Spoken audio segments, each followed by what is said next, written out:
ಇವತ್ತಿನ ನ್ಯೂಸ್ ಬ್ಲಾಸ್ಟ್ನ ಮೊದಲ ಸುದ್ದಿ ಕ್ಲೈಮ್ಯಾಕ್ಸ್ ಹಂತಕ್ಕೆ ಬರುತ್ತಾ ರಾಜ್ಯ ಬಿಜೆಪಿಯ ಬಹಿರಂಗ ಫೈಟ್ ಅನ್ನುವ ಪ್ರಶ್ನೆಯೊಂದಿಗೆ. ನ್ಯೂಸ್ ಬ್ಲಾಸ್ಟ್ನ ಮೊದಲ ಸುದ್ದಿ ಕ್ಲೈಮ್ಯಾಕ್ಸ್ ಹಂತಕ್ಕೆ ಬರುತ್ತಾ ರಾಜ್ಯ ಬಿಜೆಪಿಯ ಬಹಿರಂಗ ಫೈಟ್ ಅನ್ನುವ ಪ್ರಶ್ನೆ. ಯಾಕಂದ್ರೆ ಇವತ್ತು ದೆಹಲಿಗೆ ತೆರಳುತ್ತಿದೆ ಬಿಜೆಪಿ ರೆಬಲ್ಸ್ ಟೀಮ್.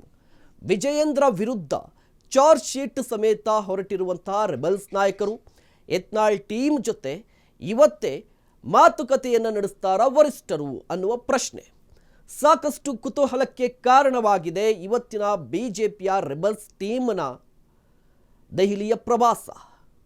ಇವತ್ತು ದೆಹಲಿಗೆ ತೆರಳುತ್ತಾ ಇದೆ ಬಿಜೆಪಿಯ ರೆಬಲ್ಸ್ ಟೀಮ್.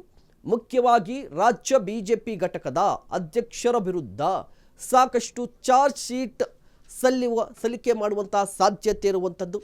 ಯತ್ನಾಳ್ ಟೀಮ್ ಜೊತೆ ಇವತ್ತು ಮಾತುಕತೆಯನ್ನು ನಡೆಸ್ತಾರಾ ಬಿಜೆಪಿಯ ವರಿಷ್ಠರು ಅನ್ನುವ ಕುತೂಹಲ ಇದೆ.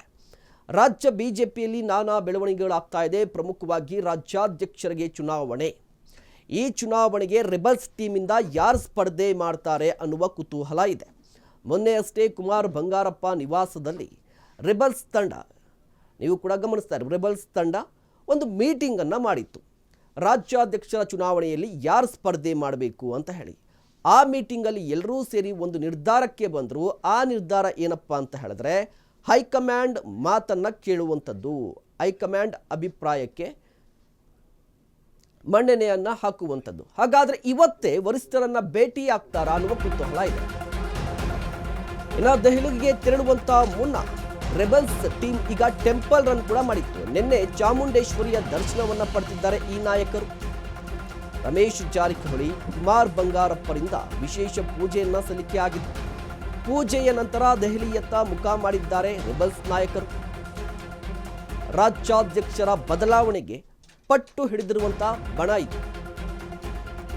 ಮುಖ್ಯವಾಗಿ ಹೈಕಮಾಂಡ್ಗೆ ವಿಜಯೇಂದ್ರ ವಿರುದ್ಧ ದೂರು ಸಲ್ಲಿಸುವಂತಹ ಸಾಧ್ಯತೆ ಇದೆ. ಅಮಿತ್ ಶಾ, ಜೆಪಿ ನಡ್ಡಾ, ರಾಜನಾಥ್ ಸಿಂಗ್, ಶಿವರಾಜ್ ಸಿಂಗ್ ಚೌಹಾಣ್, BL ಸಂತೋಷ್ ಸೇರಿದಂತೆ ಹಲವರನ್ನ ಭೇಟಿ ಮಾಡುವ ಸಾಧ್ಯತೆಯೂ ಇದೆ. ರೆಬಲ್ಸ್ ಟೀಮ್ ನಿರ್ಧಾರ ಆಗಿದೆ. ರಾಜ್ಯ ಬಿಜೆಪಿ ಅಧ್ಯಕ್ಷರ ಚುನಾವಣೆಯಲ್ಲಿ ಸ್ಪರ್ಧೆ ಮಾಡಬೇಕು ಅಂತ ಹೇಳಿ. ಆದರೆ ಅದಕ್ಕೂ ಮೊದಲು ಟೆಂಪಲ್ ರನ್ನನ್ನು ಮಾಡಿದ್ರು. ಚಾಮುಂಡೇಶ್ವರಿಗೆ ವಿಶೇಷ ಪೂಜೆಯನ್ನು ಸಲ್ಲಿಸಿದ್ರು ಕುಮಾರ್ ಬಂಗಾರಪ್ಪ, ರಮೇಶ್ ಜಾರಕಿಹೊಳಿ. ಇದಾದ ಬಳಿಕ ದೆಹಲಿಗೆ ಹೊರಟಿದ್ದಾರೆ.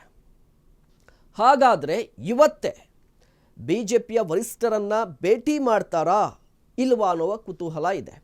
ಕಾರಣ ಏನಪ್ಪ ಅಂತ ಹೇಳಿದ್ರೆ, ಈಗ ಅಮಿತ್ ಶಾ, ರಾಜನಾಥ್ ಸಿಂಗ್, ಶಿವರಾಜ್ ಸಿಂಗ್ ಚೌಹಾಣ್ ಇವರೆಲ್ಲರೂ ಕೂಡ ಅಧಿವೇಶನದ ಬ್ಯುಸಿಯಲ್ಲಿದ್ದಾರೆ.